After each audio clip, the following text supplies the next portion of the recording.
Kebelah sibun di Pibaro, ada Brightstar Khongshling, ba produce berkerja por baak yang ada kejuruai di Tampi, balarwa di ba Standwell Manih, bat Emsalon Nongbet. Tengah ngek skem ba kajing kersan jengpi, banang ne syahmat, Muslim show bangan penbik no sakap film. Kebelah sibun. Kebelah sibun di Pibaro, ada ke Emsalon Nongbet, kanong nabynta yang ada kejuruai di Tampi. Kalau ke ik ke bas mutanat benete lang bat iki garat, bat iba emdor, juro benete lang bat I nongwai Standwell Manih, bat inong agi Brightstar Khongshling. Mangit skam ba P.N.S kajing kersan kumba kiju tang, te kebelah sibun nam dagata te min apika sport fi kebelah sibun. Kebelah Pibaro kakak jangan ada Standwell Manih,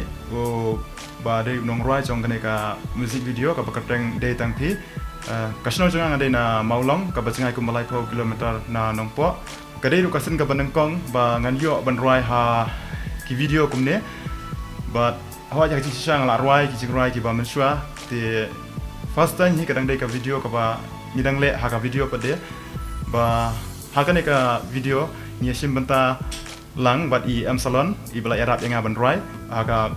female voice nang ta banle ka video pa de nge la simbenta lang la Arab da I kiki garat bat I ba emdar susyang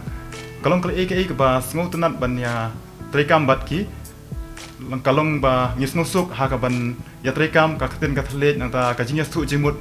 nang ta kumju ro bat I Brightstar Khongshling I badai I nong ak bat I producer jong kanika video I Emsalon ro kumju I ba ngila ju ya tret kamteng ha ki por ki blalek bat nang ni sakmar ro kumju ter te ka jing thumu jungi bat ka jing kwa ka jungi kalong bangin dang nyai penmi shu ya ki jing ruai ki ba